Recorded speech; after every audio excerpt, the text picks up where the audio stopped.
Hi guys, welcome to my podcast. My name is Olivia Hyde, and I hope you're having a great day. So I love other cyclists. I'm currently riding my bike through 276 in Pisgah on my way back home, but I thought it'd be a good idea just to let this be my intro. And fast cut to me in my bedroom. So hi guys, welcome to my room. And today, to start off our podcast, I wanted to talk about what sports psychology is. Sports psychology is a very specific area of psychology dealing with the mental factors that may influence athletes while they perform.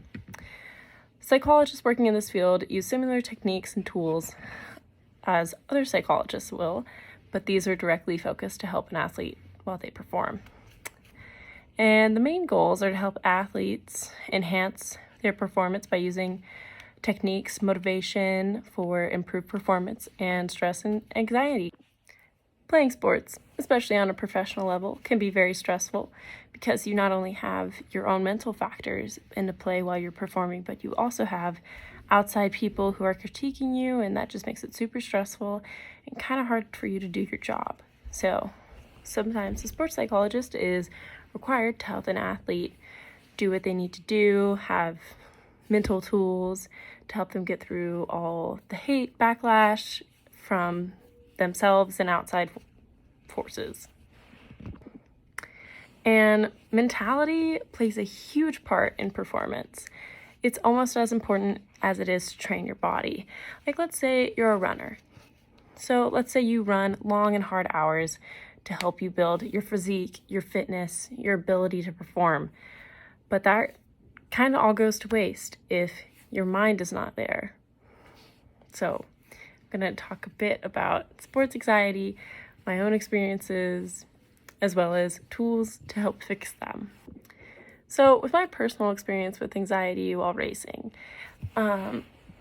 sometimes I can't get enough sleep before the race, and that leads me to feel gloomy and kind of groggy and can't perform the way I would like to.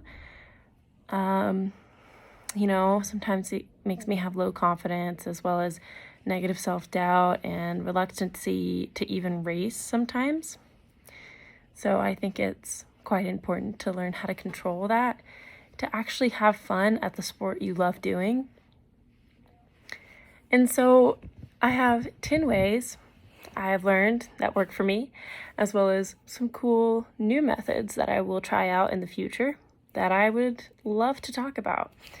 So number one, we're going to start off with trust your training. Personally, I have a coach, and that helps me just have a mental excuse is I've got this, have a coach, they know what they're doing when they put their training plan in for me, and I know I can trust the training plan. So yeah, that's a suggestion.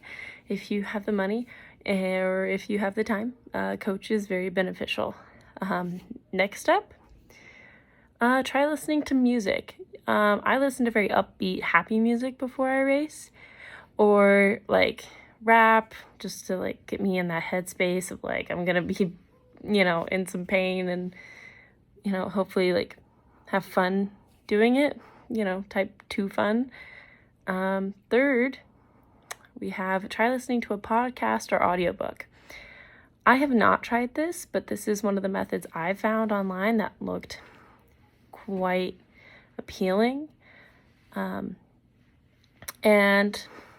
some of these I find from runners' blogs, cyclist blogs, like research websites for running and cycling. So yeah. Number 5, we have recite a mantra, like you can do this and I'm ready. I find that is very helpful for me because I don't know what it is about it. Just saying it in my head is like almost like someone else saying it to me. So it just makes you feel better. Next up, we have a race plan. So envision what you're going to push on, what your goals are, where you're going to probably slow down, take it easy here. I find that very beneficial in racing. You kind of have to have a race plan. for enduro and downhill, so that I've used for a long time and I find really helps with just like feeling confident in the fact that I know the trail and that I'll be okay. Next we have try visualizing. I've actually done this when trying to train for technical riding. So like before I start, I will close my eyes and envision myself riding down that section. And if I can't visualize it, then I probably shouldn't do it. It's just, sometimes you can't imagine or make up something that you can't do. So at least in my experience.